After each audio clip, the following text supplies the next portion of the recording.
Welcome to Satsang.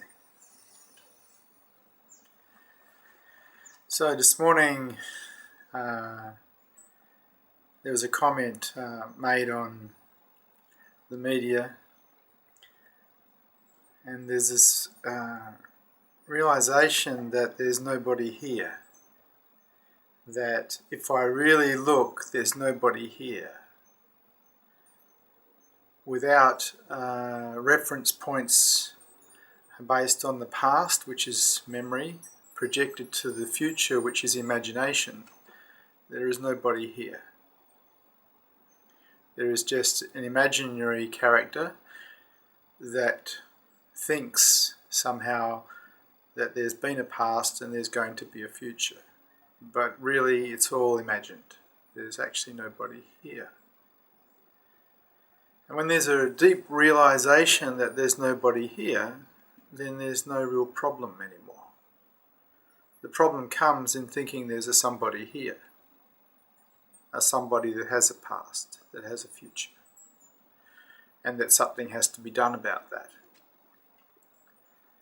In this deep recognition that there is nobody here, just possible imagination, there's a deep resting, a deep relaxation, because there's a clear understanding that there's really no problem at all. There's just what is, just here. And in the moment, pretty much all the time, it's fine, it's okay. It's only when we bring our imagination of this character that we think we are into play that a problem occurs, that something needs to be solved, something needs to change. So in turning awareness back to itself, in turning awareness back to the source of the I, we find the truth of our nature, this vast nothingness that we are, and this imaginary character that thinks it's us, this one that has its basis in reference points based on the past projected to the future, doesn't really exist. It's just made up.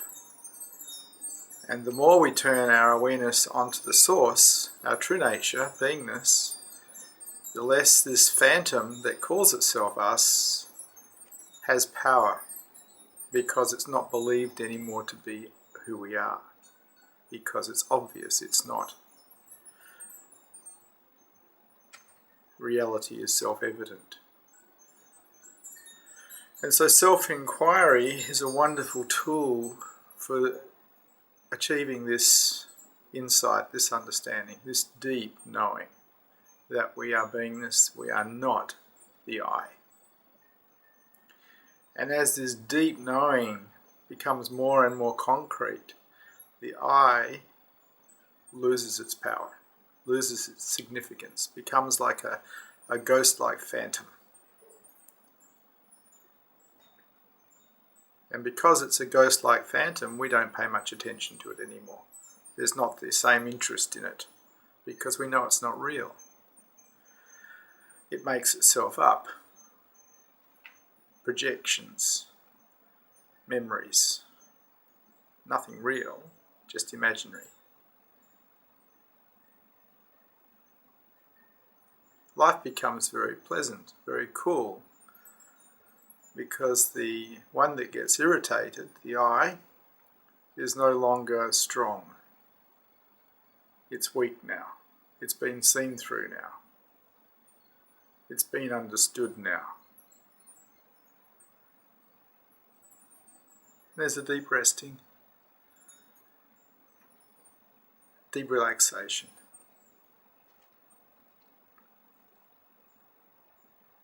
Now we know who we really are, and we know who we're really not. Now if the mind chooses to serve the vast emptiness or the nothingness that we are, then that will stay. If the mind chooses to serve the ego again, the dream that thinks it's us, that's where our awareness will go back to, and we'll get to live as that again. And so for the seeker, the opportunity arises through higher consciousness to see the difference between who you can serve. Serving the mind itself, which is the ego part of the mind, the identified mind, or serving beingness, which is truth. And in serving truth, if this is continuous, enlightenment occurs. Because the mind is no longer serving the phantom, no longer serving the ego, the identified one. It is serving truth. And this is a very beautiful thing. It means there's not a story of you anymore. And that's nice. Just space, just beauty. Living as your own true nature. Very lovely. It's up to you.